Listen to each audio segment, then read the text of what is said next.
വേദിയിലിരിക്കുന്ന ഈ 118-ാം ഓർമ്മ പെരുന്നാളിൻ്റെ തീർത്ഥാടകവാര സമാപന സമ്മേളനം ഉദ്ഘാടനം ചെയ്ത അഭിവദ്യ ഡോക്ടർ യാക്കോബ് മാർ ഐറേനിയോസ് മെത്രാപ്പൊലീത്ത, ഈ ചടങ്ങിൻ്റെ അധ്യക്ഷം വഹിക്കുന്ന അഭിവന്ദ്യ ഡോക്ടർ യൂഹനാൻ മാർ ക്രിസ്റ്റമോസ് മെത്രാപ്പൊലീത്ത, ഈ ചടങ്ങിന് ആശംസയർപ്പിച്ച അഡ്വക്കേറ്റ് ബിജു ഉമ്മൻ, ഈ ചടങ്ങിൽ ആശംസയർപ്പിക്കുന്ന ഫാദർ ഡോക്ടർ എമോ John, reverend K G Johnson കോർ എപ്പിസ്കോപ്പ, father M C Paulose, Shri Simon K Varghese, Shri G Oommen, Shri P A Jacob, father M C Kuriakose, ഈ വേദിയിലും സദസ്സിലുമുള്ള അഭിവന്ദ്യരായ വൈദിക ശ്രേഷ്ഠരെ, ഓൺലൈനിലൂടെയും വെബിലൂടെയും എന്നെ കേൾക്കുന്ന പ്രിയപ്പെട്ട വിശ്വാസികളെ, ഏവർക്കും നമസ്കാരം. ആദ്യം തന്നെ ഇത്തരമൊരു ചടങ്ങിലേക്ക് എന്നെ വിളിച്ചതിലുള്ള ഈ സഭയുടെ മേലധ്യക്ഷനായിട്ടുള്ള പരിശുദ്ധ ബാബ തിരുമേനിയോടുള്ള, അതോടൊപ്പം സഭാ സെക്രട്ടറി ആയിട്ടുള്ള അഡ്വക്കേറ്റ് ബിജു ഉമ്മനോടുമുള്ള പ്രത്യേകമായ നന്ദിയും കടപ്പാടും അറിയിക്കുന്നു. ഞാൻ ഈ വേദിയിൽ നിൽക്കുന്നത് എൻ്റെ ഓർമ്മകളിലേക്കും വേരുകളിലേക്കുമുള്ള ഒരു തിരിച്ചുപോക്കിൻ്റെ സാക്ഷ്യമായിട്ടാണ്. അതിനേക്കാൾ ഉപരി ഞാനിവിടെ നിൽക്കുന്നത് ഒരു മാപ്പ് അപേക്ഷയുമായിട്ടാണ്.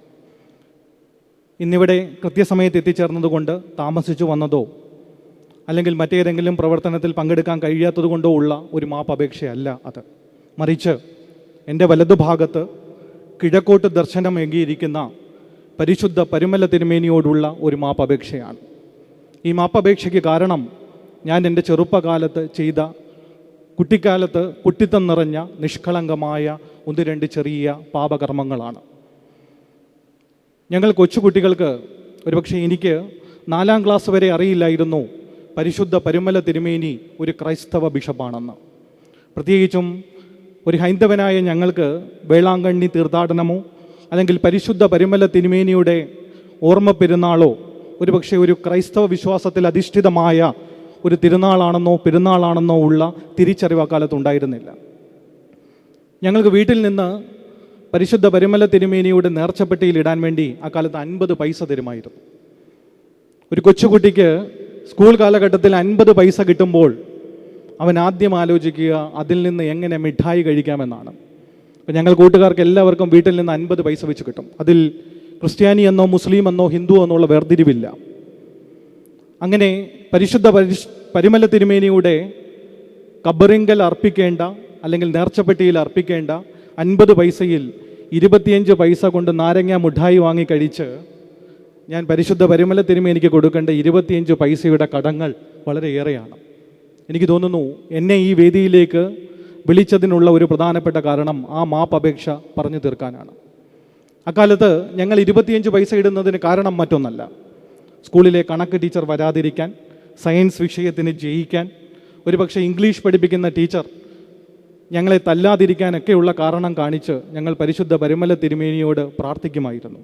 ആ പ്രാർത്ഥനയ്ക്കുള്ള പരിഹാരമാണ് 25 പൈസയുടെ നേർച്ച. അങ്ങനെ ഒരിക്കൽ നാരങ്ങാനത്തെ വീട്ടിൽ നിന്ന് കോഴഞ്ചേരി ഗവൺമെൻറ് UP സ്കൂളിലേക്ക് പോകവേ ഞങ്ങളൊരു വലിയ തീർത്ഥാടന സമൂഹത്തെ കണ്ടു.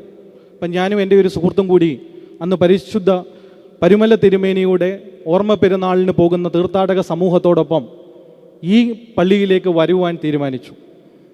അപ്പം അന്ന് ക്ലാസ്സുള്ളൊരു ദിവസമാണ്. അപ്പോൾ അദ്ദേഹം സ്കൂളിലെത്തുന്നതിന് മുമ്പായിട്ട് എൻ്റെ സുഹൃത്തിനോട് പറഞ്ഞു, വേണ്ട, ഇന്നത്തെ ക്ലാസ് കട്ട് ചെയ്യേണ്ട, ആകെ പ്രശ്നമാകും, വീട്ടിലെല്ലാവരും അറിയും, നമുക്ക് അടി കിട്ടും. ഒരു വലിയ ജനക്കൂട്ടം റോഡിലൂടെ നടന്നു പോവുകയാണ്. ഞങ്ങളെ ഏറ്റവും കൂടുതൽ അക്കാലത്ത് കുട്ടികളായിരുന്ന ഞങ്ങളെ ആകർഷിച്ചത് മറ്റൊന്നുമല്ല, മറിച്ച് റോഡിൻ്റെ ഇരുവശത്തുമുള്ള വീടുകളിൽ നിന്ന് ഞങ്ങൾക്ക് കിട്ടുന്ന ഉണങ്ങിയ മുന്തിരിങ്ങയും കൽക്കണ്ടവുമാണ്. ഓരോ കുട്ടികൾക്കും അല്ലെങ്കിൽ ആ തീർത്ഥാടനത്തിലെ ഓരോ അംഗങ്ങൾക്കും ഓരോ വീടുകളിൽ നിന്ന് ഒന്നെങ്കിൽ ദാഹജലം കൊടുക്കും, അല്ലെങ്കിൽ ഉണങ്ങിയ മുന്തിരി കൊടുക്കും, അല്ലെങ്കിൽ കൽക്കണ്ടം കൊടുക്കും. അത് അക്കാലത്തെ ജാതിമത വ്യത്യാസമില്ലാതെ പിന്തുടർന്നു പോന്നിരുന്ന ഒരു ക്രമമായിരുന്നു. ഞങ്ങൾ സ്കൂളിൻ്റെ പടിക്കലെത്തി, സ്കൂളിലേക്ക് കയറി. അപ്പോൾ അറിയുന്നു അന്ന് അവധിയാണ്. ഞങ്ങൾ 2 പേരും തിരിച്ചിറങ്ങി ആ തീർത്ഥാടന സമൂഹത്തോടൊപ്പം നടന്നു. തിരുമേനി പറഞ്ഞതുപോലെ തീർത്ഥാടനങ്ങൾക്ക് അവസാനമില്ല. ജീവിതമേ ഒരു തീർത്ഥാടനമാവുന്ന കാലഘട്ടത്തിൽ ഒരു ചെറിയ കുട്ടിയായിരിക്കുമ്പോൾ ഈ പള്ളിയിൽ വന്ന വഴി എനിക്ക് ഓർമ്മയുണ്ട്. ഇപ്പോൾ ഈ പുതിയ പാലം കടന്ന് ഞാൻ വരുമ്പോൾ ഞാൻ എൻ്റെ കൂടെ ഉണ്ടായിരുന്ന ശ്രീ മോട്ടി ചെറിയാനോട് ചോദിച്ചു, ഞാൻ പണ്ട് ഈ വഴി അല്ലല്ലോ വന്നത്, സാഹചര്യങ്ങൾ മാറിയിരിക്കുന്നു. ഇന്ന് വെബിനാറിലൂടെ, ഗ്രിഗോറിയൻ ടി വിയിലൂടെ, ഓൺലൈനുകളിലൂടെ ആളുകൾ ഈ പരിശുദ്ധ മണ്ണിലേക്ക് മനസ്സുകളിലൂടെ, ഓൺലൈൻ രീതികളിലൂടെ തീർത്ഥാടനം നടത്തിക്കൊണ്ടേയിരിക്കുന്നു. അവ നടന്നുകൊണ്ടേയിരിക്കും. ഒരു COVID-19 ഈ തീർത്ഥാടനത്തെ നിർത്തിയിടുവാനോ തടസ്സപ്പെടുത്തുവാനോ കഴിയില്ല എന്ന് നാം കാലത്തോട് വീണ്ടും വീണ്ടും വിളിച്ചു പറഞ്ഞുകൊണ്ടേയിരിക്കുന്നു. ഞാൻ ഈ തീർത്ഥാടനം കഴിഞ്ഞ് തിരികെ വീട്ടിലെത്തിയപ്പോൾ എൻ്റെ വീടിനടുത്തുള്ള മറ്റൊരു സഭയിലെ ഒരംഗം എൻ്റെ അമ്മയെ തിരഞ്ഞു പിടിച്ചു പറഞ്ഞു, ഈ പയ്യനുണ്ടല്ലോ, ഇവൻ മഹാവികൃതിയാണ്, ഇവൻ പരിമല തിരുമേനിയുടെ ഓർമ്മ പെരുന്നാളിന് അടുത്തുള്ള ഒരു ചെറുക്കനോടൊപ്പം പോയിരിക്കുന്നു, എന്തൊരു അഹന്തയാണ്. ഇത് കേട്ടിട്ട് എൻ്റെ അമ്മ ചിരിച്ചൊരു നിഷ്കളങ്കത നിറഞ്ഞ ചിരിയുണ്ട്. ആ ചിരിയുടെ സാക്ഷ്യമാണ് ഇന്ന് കിഴക്കോട്ട് ദർശനം തേടിയിരിക്കുന്ന പരിശുദ്ധ പരിമേല തിരുമേനിയുടെ ഈ വിശുദ്ധ കബറിങ്കിൽ വന്ന് സംസാരിക്കുവാൻ എനിക്ക് ഊർജം നൽകുന്നത്. ഞാൻ എല്ലായ്പ്പോഴും ആലോചിക്കാറുണ്ട്, ശ്രീ ബിജു ഉമ്മൻ എന്തിനെന്നെ വിളിച്ചു ഈ പ്രോഗ്രാമിന്. അത് നിയതമായ ഒരു നിയോഗമാണെന്ന് ഞാൻ വിശ്വസിക്കുന്നില്ല. കാരണം അതിൻ്റെ തലേ ദിവസം ഞാനും എൻ്റെ ജൂനിയർ സിവിൽ സർവീസ് ഓഫീസറും 2017 ബാച്ചിലെ സിവിൽ സർവീസ് പരീക്ഷ പാസ്സായി എൻ്റെ കീഴിൽ ജോലിക്കായി വന്ന ഒരു ഓഫീസറുമായിട്ട് ഞങ്ങളൊരു ഹീറ്റഡ് ഡിബേഷനിലായിരുന്നു. ആ ഡിബേറ്റിൻ്റെ അല്ലെങ്കിൽ ആ ഡിസ്കഷൻ്റെ അന്തസത്ത റിലീജിയന് ഭരണ സംവിധാനത്തിൽ എത്രത്തോളം ഭാഗമുണ്ട് എന്നുള്ളതായിരുന്നു. ഇപ്പം ഞാൻ അദ്ദേഹത്തോട് പറഞ്ഞു, സിവിൽ സർവീസിലെ ഉന്നത നേതൃത്വത്തിലിരിക്കുന്ന പലരും ഒരു പക്ഷേ വഴിയിൽ കാണുന്ന കബറിങ്കൽ നേർച്ചയർപ്പിക്കുന്നതും പള്ളികളിൽ പോകുന്നതും അമ്പലങ്ങളിൽ പോകുന്നതും മോസ്കുകളിൽ പോയി പ്രാർത്ഥിക്കുന്നതുമൊക്കെ അവരുടെ വിശ്വാസം ഊട്ടി ഉറപ്പിക്കുന്നതിനോടൊപ്പം തന്നെ അവർ പഠിച്ച ചില മൂല്യങ്ങളുണ്ട്. 2013 സിവിൽ സർവീസ് റാങ്ക് കിട്ടി ഇന്ത്യൻ സിവിൽ സർവീസിലേക്ക് പ്രവേശിക്കുന്ന എനിക്ക് ഒന്നാമത്തെ ദിവസം കിട്ടിയ മൂല്യങ്ങളല്ല എന്നെ ഈ സർവീസിൽ ഇരിക്കാനും നടത്തുവാനും പ്രവർത്തന പദത്തിൽ കൊണ്ടുവരുവാനും പ്രേരിപ്പിക്കുന്നത്. മറിച്ച് 23-ാം വയസ്സിൽ സർവീസിൽ കയറിയ ഞാൻ 23 വയസ്സ് വരെ എന്നെ വളർത്തിയെടുത്ത വാല്യൂസ് ഉണ്ട്, മൂല്യങ്ങളുണ്ട്. ആ മൂല്യങ്ങളാണ് എനിക്ക് എൻ്റെ മതവും എൻ്റെ സമൂഹവും എൻ്റെ ഗുരുക്കന്മാരും എനിക്ക് പകർന്നു നൽകുന്നത്. അതിനുള്ള പ്രായച്ചിത്തമെന്നോ അല്ലെങ്കിൽ പ്രതിഫലമോ ആയിട്ടാണ് ഞങ്ങൾ ഈ നേർച്ചകളെ കാണുന്നത്. അപ്പം ഞാൻ അദ്ദേഹത്തോട് പറഞ്ഞു, ആ കൂട്ടത്തിലെ പ്രധാനിയാണ് പരിശുദ്ധ പരിമല തിരുമേനി. ഞാൻ എന്തിനപ്പോൾ അത് പറഞ്ഞു എന്ന് ഞാൻ ആലോചിക്കുന്നില്ല.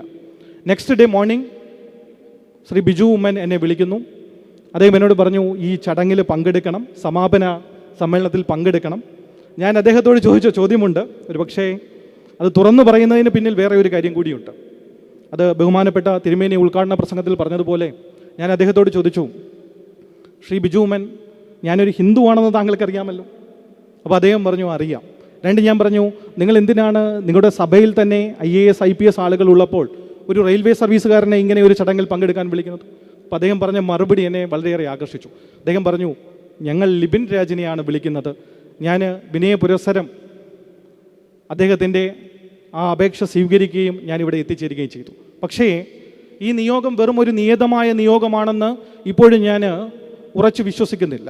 മറിച്ച് വേരുകളിലേക്കുള്ള മടക്കയാത്ര, ഓർമ്മകളിലേക്ക് തിരിച്ചു തുഴഞ്ഞും എറിഞ്ഞും ഓർമ്മകളെ തിരിച്ചു പിടിക്കുവാനുമുള്ള ഒരു യാത്രയായിട്ടാണ് ഈ ഓർമ്മ പെരുന്നാളിൻ്റെ തീർത്ഥാടന വാരത്തിൻ്റെ സമാപന സമ്മേളനത്തിലെ ഈ വേദിയെ ഞാൻ കാണുന്നത്.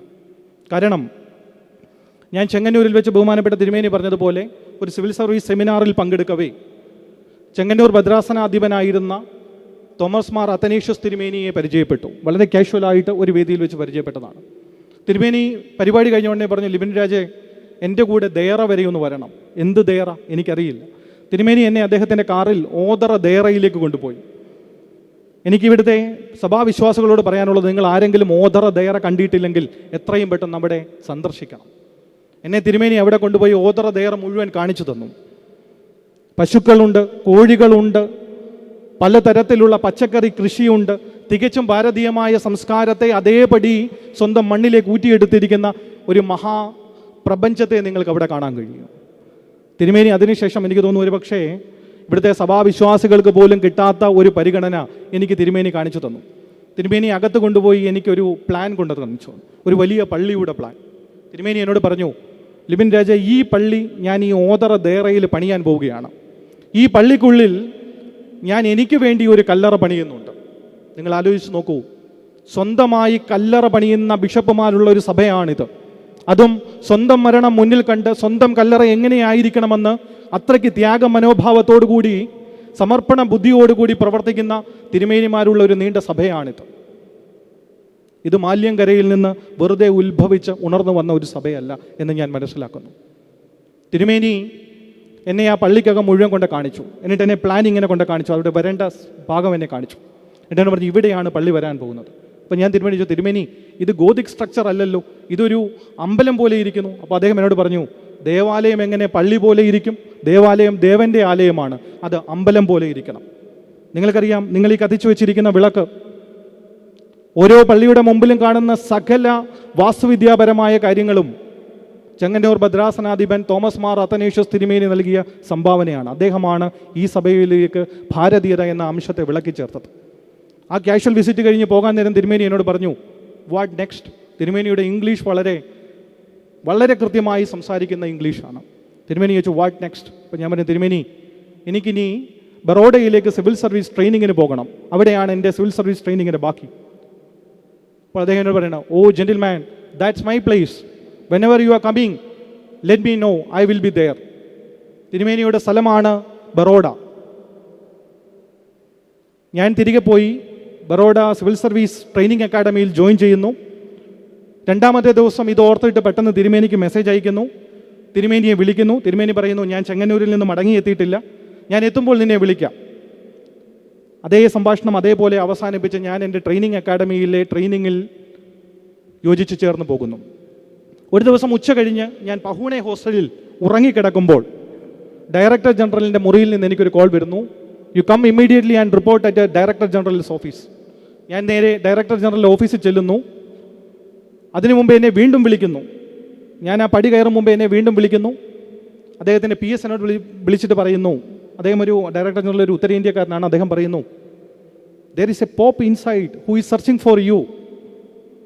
ഉത്തരേന്ത്യക്കാരനായ ഡയറക്ടർ ജനറൽക്കോ അദ്ദേഹത്തിൻ്റെ PS-നോ അറിയില്ല വന്നിരിക്കുന്ന ബിഷപ്പാണോ പോപ്പാണോ കോർ എപ്പിസ്കോപ്പയാണോ എപ്പിസ്കോപ്പയാണോ റംബാനാണോ ഒന്നും അറിയില്ല. ഞാൻ അകത്ത് ചെന്നു.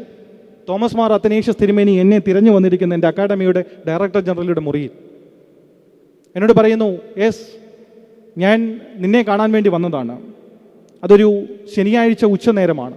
എന്നോട് ചോദിക്കുന്നു നാളെ നിങ്ങൾ ഫ്രീ അല്ലേ, നമുക്ക് ഹാലോളിലെ ആശ്രമത്തിലേക്ക് പോകാം. For what?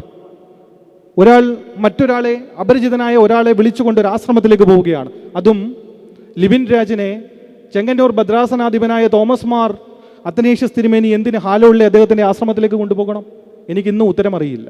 പക്ഷേ അദ്ദേഹം എന്നെ കൂട്ടിക്കൊണ്ടുപോകാൻ വേണ്ടി ഡയറക്ടർ ജനറലിൻ്റെ പെർമിഷൻ ചോദിച്ചു. I want this young gentleman for next 1 day. You have any objection? Director general പറഞ്ഞു നോ. അങ്ങനെ എന്നെ അദ്ദേഹം കൂട്ടിക്കൊണ്ട് ഹാലോളിലെ യാത്രയിലേക്ക് ഒരു നീണ്ട ഇന്നോവ കാറിൽ നീണ്ട യാത്ര പോവുകയാണ് ഹാലോളിലേക്ക്. ഹാലോളിലെ ആശ്രമത്തിൽ ചെല്ലുന്നു. വൈകുന്നേരം ഹാലോളിലെ ആശ്രമം കാണിക്കുന്നു. ഒരുപക്ഷെ ഈ സഭയിലെ വിശ്വാസികൾക്ക് ഒരിക്കലും കിട്ടാത്ത ഒരു പുണ്യപ്രവൃത്തി എനിക്ക് കിട്ടിയിട്ടുണ്ട്. പിറ്റേ ദിവസം രാവിലെ അദ്ദേഹം ഹാലോളിൽ തുടങ്ങുന്ന പുതിയ ഓർത്തഡോക്സ് പള്ളിയുടെ തറക്കല്ലിടാൻ ഈ ലിബിൻ രാജിനെ ക്ഷണിക്കുന്നു. ലിബിൻ രാജിനെ കൊണ്ട് തറക്കല്ലിടിപ്പിക്കുന്നു. ഞാൻ തറക്കല്ലിട്ട ആ പള്ളിയിൽ ഞാൻ ആ തറക്കല്ലിടാൻ യോഗ്യനാണോ അല്ലയോ എന്ന് അന്നും എനിക്കറിയില്ല, അവിടെ കൂടിയിരുന്ന വിശ്വാസികൾക്കറിയില്ല. പക്ഷേ ബിഷപ്പ് പറയുന്നു നീ തറക്കല്ലിടൂ. ഞാൻ എത്രയോ പള്ളികൾക്ക് തറക്കല്ലിട്ടിരിക്കുന്നു, ഈ പള്ളിക്ക് നീ തറക്കല്ലിടൂ. വൈകുന്നേരം ഞാൻ തിരുമേനിയോടൊപ്പം കഴിയുന്നു. അത്താഴ ഭക്ഷണം കഴിഞ്ഞ് തിരുമേനിക്കൊരു നീണ്ട ചാരുകസേരയുണ്ട്. ആ ചാരുകസേരയുടെ അരികിൽ ഞാനൊരു കസേര ഇട്ടിരിക്കുന്നു. തിരുമേനി ചാരുകസേരയിൽ നീണ്ടു നിവർന്ന് കിടക്കുന്നു. അപ്പോഴാണ് തിരുമേനി എന്നോട് ചോദിക്കുന്നത് what about your parents, where are you from? തിരുമേനിക്ക് ഞാൻ നാരങ്ങാനത്തുകാരനാണെന്ന് അറിയില്ല, ഒന്നും അറിയില്ല. പക്ഷെ തിരുമേനി ചോദിക്കുന്നു വെർ ആർ യു ഫ്രം? ഞാൻ പറയുന്നു തിരുമേനി ഐ ആം ഫ്രം നാരങ്ങാനം. അച്ഛാ then you know our Eusebios bishop? ഞാൻ പറഞ്ഞു അതെ, അദ്ദേഹം ആ തിരുമേനിയുടെ വീടിൻ്റെ തൊട്ട് താഴെയുള്ള വീടാണ് എൻ്റേത്. പിന്നെ ചോദിച്ചു വാട്ട് അബൌട്ട് യുവർ പേരൻസ്? അപ്പം ഞാൻ പറയുന്നു എൻ്റെ അച്ഛൻ അദ്ദേഹം ഈ ബറോഡയിൽ ജോലി ചെയ്തിട്ടുണ്ട്. അദ്ദേഹം ഒരു ടയർ റീട്രെൻഡിങ്ങിൽ ഒരു കമ്പനി നടത്തിയിരുന്നു. അപ്പം തിരുമേനി കുറച്ച് നേരം ഇങ്ങനെ നിന്നിട്ട് എന്നോട് പറഞ്ഞു നിനക്ക് നാഗേഷ് എന്ന ഒരാളെ അറിയാമോ? അപ്പം ഞാൻ പറഞ്ഞു തിരുമേനി അതെൻ്റെ അച്ഛൻ്റെ സുഹൃത്തായിരുന്നു. അപ്പോൾ നിൻ്റെ അച്ഛൻ്റെ പേര്? ഞാൻ പറഞ്ഞു പുഷ്പരാജൻ. അങ്ങനെയെങ്കിൽ നിൻ്റെ അച്ഛനെയും അദ്ദേഹത്തിൻ്റെ സുഹൃത്തായ നാഗേഷിനെയും ഈ ബറോഡ നഗരത്തിൽ ടയർ റീട്രേഡിംഗ് ബിസിനസ് തുടങ്ങാൻ വേണ്ടി നാരങ്ങാനത്ത് നിന്ന് കൂട്ടിക്കൊണ്ട് വന്ന ആൾ ഞാനാണ്. ഇന്ന് ആ കടയില്ല, പക്ഷേ നമുക്ക് തിരികെ പോകുമ്പോൾ ആ കട ഞാൻ നിനക്ക് കാണിച്ചു തരാം. തിരുമേനി പിറ്റേ ദിവസം രാവിലെ എന്നെ അക്കാഡമിയിലേക്ക് തിരികെ കൊണ്ടുവിടാൻ വേണ്ടി വരുന്നു. തിരുമേനി എന്നെ കൂട്ടിക്കൊണ്ടുവരുന്നു. ബറോഡ റെയിൽവേ സ്റ്റേഷൻ അരികിലുള്ള ടയർ റീട്രേഡിങ് കട നിൽക്കുന്ന പണ്ട് നിന്ന അതേ സ്ഥലത്ത്, എൻ്റെ അച്ഛൻ ജോലി ചെയ്തിരുന്ന അതേ സ്ഥലത്ത് എന്നെ കൊണ്ട് കാണിച്ചിട്ട് പറയുന്നു, നിൻ്റെ അച്ഛനെയും അദ്ദേഹത്തിൻ്റെ സുഹൃത്തിനെയും ഇതേ സ്ഥലത്ത് ഇവിടെ കൊണ്ടുവന്നത്, ഈ ബിസിനസ് തുടങ്ങാൻ കൊണ്ടുവന്നത് നാരങ്ങാനത്ത് നിന്ന് ഞാനാണ്. അതേ തിരുമേനിക്ക് അതേ ചെങ്ങന്നൂരിൽ നിന്ന് എന്നെ കണ്ടെത്തി അതേ നാരങ്ങാനത്തുകാരനെ ബറോഡയിൽ എത്തിക്കുവാനും അദ്ദേഹത്തിൻ്റെ ഹാലോളിലെ ആശ്രമത്തിലേക്ക് കൂട്ടിക്കൊണ്ടു പോകുവാനും മറ്റൊരു നിയോഗം. ഇത് വെറും നിയോഗമാണെന്ന് ഞാൻ ഉറച്ചു വിശ്വസിക്കുന്നില്ല.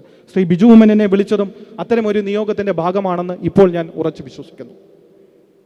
ഒരു പക്ഷേ COVID-19 നമ്മുടെ ഇടയിൽ മാസ്കുകൾ ഉണ്ടാക്കിയേക്കാം, നമ്മുടെ ഇടയിൽ മതിലുകൾ ഉണ്ടാക്കിയേക്കാം. നിങ്ങൾക്ക് ഏവർക്കും അറിയാവുന്നതുപോലെ നമ്മുടെ വിശുദ്ധ തിരുമേനിമാരെ, പരിശുദ്ധ തിരുമേനിമാരെ നമ്മൾ കിഴക്കോട്ട് ചേർത്തിരുത്തുന്നതിന് കാരണം, കിഴക്കോട്ട് ദർശനം നൽകിയിരുത്തുന്നതിന് കാരണം, കിഴക്ക് നിന്ന് ഊർജത്തിൻ്റെ മഹാപ്രവാഹം അല്ലെങ്കിൽ കോസ്മിക് ഊർജം കടന്നു വരുമ്പോൾ അത് ആദ്യം കാണുന്നവർ, ആദ്യം നമ്മളെ അറിയിക്കുന്നവർ അവരായിരിക്കും എന്നുള്ള ഉറച്ച വിശ്വാസത്തിലാണ്. ഈ നവംബർ 1 ഈ കേരളപ്പിറവി ദിനത്തിൽ പരിശുദ്ധ പരിമല തിരുമേനിയുടെ ഈ കബറിങ്കിൽ നിന്നുകൊണ്ട് ഞാൻ സാക്ഷ്യം പറയുന്നു, നമുക്ക് അടുത്ത നവംബർ 1 വരെ കാത്തിരിക്കേണ്ടി വരില്ല. കിഴക്കോട്ട് ദർശനം കാത്തു നിൽക്കുന്ന, കിഴക്കിലേക്ക് നോക്കിയിരിക്കുന്ന എൻ്റെ വലതു ഭാഗത്ത് നിൽക്കുന്ന പരിശുദ്ധ പരിമല തിരുമേനി COVID-19-എതിരെയുള്ള വാക്സിൻ കൊണ്ടുവരുവാനുള്ള ഒരു മനുഷ്യൻ്റെ അറിയിപ്പ് നമ്മളെ അറിയിക്കും. അത്തരമൊരു നിയോഗത്തിലൂടെ കടന്നു പോകുവാൻ, ഈ കെട്ടകാലവും കടന്നു പോകുമെന്ന് നമ്മളെ ഓർമ്മിപ്പിക്കുവാൻ വേണ്ടി നമ്മളെ ഈ സാക്ഷ്യത്തിങ്കൽ കൊണ്ടുവന്നിരിക്കുന്ന പരിശുദ്ധ പരിമല തിരുമേനിയുടെ ഈ തീർത്ഥാടക വാരക സമാപന സമ്മേളനത്തിന് എല്ലാവിധമായ ആശംസകളും അറിയിച്ചുകൊണ്ട് നിർത്തുന്നു. നന്ദി, നമസ്കാരം.